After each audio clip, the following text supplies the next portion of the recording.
Hello everyone, I hope you're taking it easy and your day has been great thus far. For this video we'll be continuing through our unbagging series for Combat Patrol, particularly issue number 18, and Combat Patrol is for the Warhammer 40,000 setting. So prior to this issue, so issue 17, it's actually the start of a part 1 of 2 combo issues for a unit of Termagants. So issue 18 will pretty much bring that squad to its end, and wrapping up with a Sprue and pretty much all the bases. Anyway, getting straight into it, front of the issue here, so we have some artwork of just a few Termagants doing whatever they do. Interesting style of artwork compared to some of the other styles that we're traditionally used to. It's interesting, I'll give it that. And I think the scheme is probably supposed to be Kraken, I guess.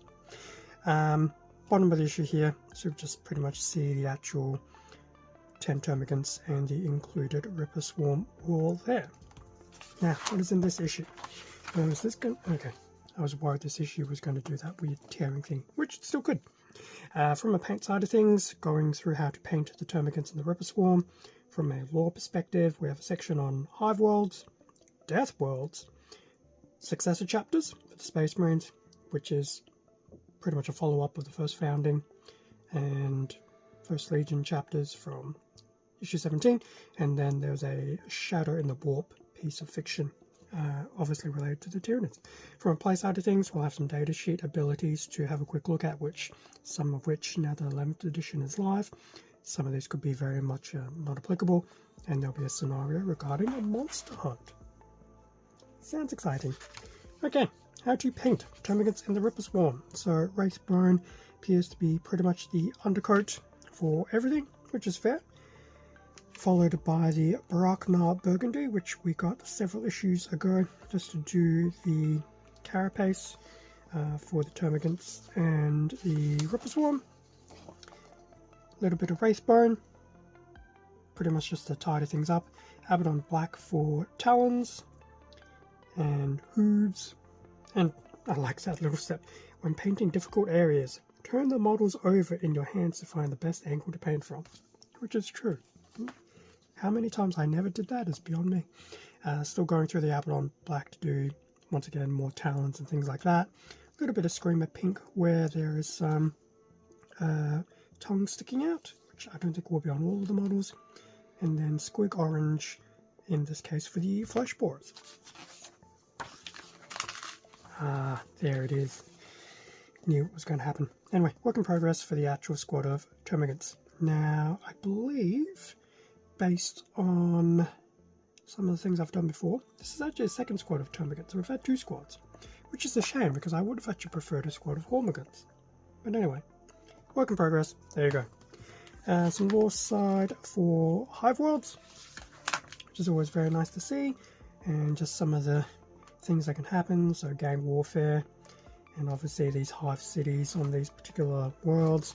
And then we have a section for Death World, so it looks like we have the Catachan Jungle Fighters and some Coordinate Demons. Interesting.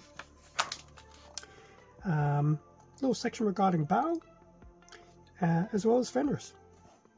Actually, the Fenrisian landscape actually does look really, really cool. But there you go. Successor chapters. So when the first founding legions had to pretty much break apart for some good reasons, they obviously broke apart into various successor chapters, second founding, third founding, etc, etc, etc. So here we have the Unnamed, part of the Dark Angels. We have the Dark Hunters, who are no idea. Wolf Spear, probably from the Space Wolves. Black Templars are from the Imperial Fist. Flesh Terrors, which are from the Blood Angels. Sons of Medusa from the Iron Hands. Silver Templars. I think they're part of the story that's been going on, and I think, where are they? You know what, I'm not going to finish that sentence. Dark Krakens, who are they from? Not too sure. And the Raptors. So some of these successor foundings do mention who their parent chapter is, some don't. But it's not too difficult to find out that information. Shadow in the Warp. So a bit of some lore information here. We've got some of these Tyranid synapse organisms. There's actually not so much story, it's just a bit of information about some of these synapse creatures. Data sheet abilities. Now, as I mentioned at the beginning, some of these may no longer be applicable because we are now in 11th edition. So what is this? We have Death Frenzy from Winged Tyranid Prime, Disruption Bombardment from Barb Gaunts. Oh, that tearing. Skulking Horrors from the Termagants, and Feeding Frenzy from the Psychophage. So basically they are abilities from the Tyranid units that they're covering. Scenario 14, Monster Hunt. So the various units included, how to win, and the actual deployment setup, etc. Tyranids got turn 1, so that's a breakdown of their different phases within their turn, followed by the Space Marines, their breakdown, and quick pictorial on how they're going. Then they look kind of okay. Emphasis on kind of. And the usual little victory conditions if it was Space Marines or Tyranids, which is always nice to see. Little splash preview for Combat Patrol. I won't spend too much time on this because I did so in the previous issue. So as Space Marines and Tyranids wind down, we'll start moving into the Eldari and the Chaos Space Marines. If anyone was curious, what am I going to do with them? Eldari, I am probably looking to paint in Craft World Ulthway, and the Chaos Space Marines, my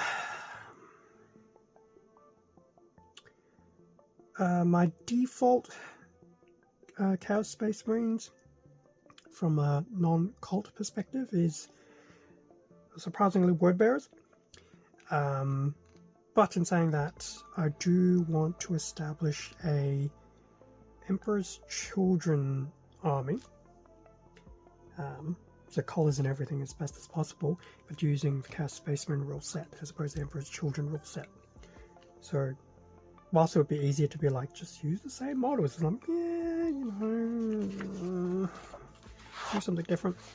Anyway, preview for the next 2 issues. Issue number 19, as we already know, will be the last model for the Tyranids with the Parasite of Mortrex. And then issue number 20 will be the last unit for the Space Marines with the Chaplain on bike. Now, would I mind actually having a few of the Chaplain on bike? I actually wouldn't mind. I haven't gone retail. I don't want to say retail shopping. I haven't gone checking retail stores to see if they have some in stock. So I stopped several issues ago just because it got to the point where it's like, I'm not finding anything now. But I wouldn't mind having an extra one of this. To what army would I do it with? I actually don't know, because chances are, if it's on a bike, I'm probably going to do Dark Angels. And if it's on a bike, it will probably be Ravenwing. So, anyway, that was issue 18. Now, what else was included? Now, because there was a flurry of them, so we have the bases. So there's obviously the base for the Ripper Swarm, which is probably the easy one. And then we have all these wonderful little bases for the Termagants. There should be about 10 in there. 1, 2, 3, 4, 5, 6, 7, 8, 9, 10. To which there is, yes, 9 if you basically exclude the one that just fell out of my hand. But anyway, it's still there. It's just literally off camera now. So yes, obviously we get all these.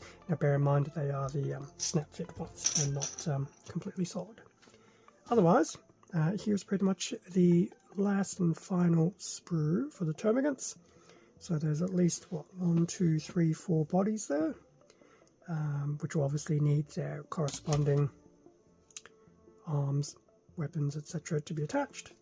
But that's pretty much it. So between the 2 issues, there are 3 sprues in total, and all the bases are with this issue.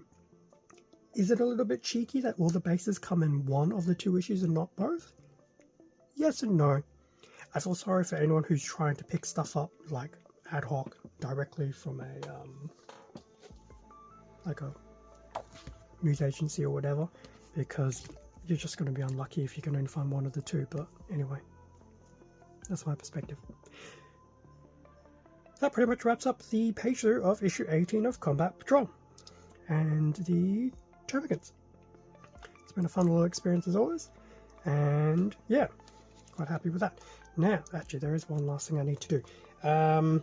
Issue 18 has been the end of my 4-issue subscription block, so going ever so quickly. So basically, cost comparisons using Games Workshop direct pricing, not accounting for inflation, just whatever prices is live as of now.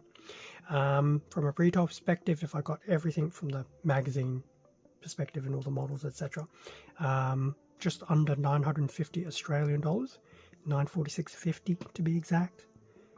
Once again, give or take.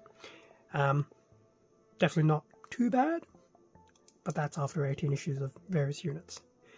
In terms of the subscription, now obviously this is where the savings is starting to reaffirm itself, especially now that I'm not buying extra issues. Just over 650 Australian dollars, 656 and 15 cents to be a bit more precise. So basically for about 2/3 of the cost, the subscription is basically doing okay.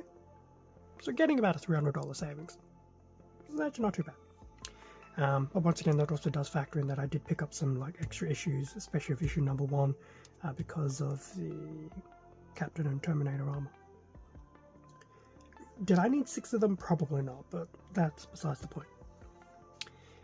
Anyway, that's the cost breakdown as of issue 18. So we're starting to re-establish a bit of savings here, so definitely not too bad. That savings will definitely improve on the presumption that I don't buy additional copies of particular issues.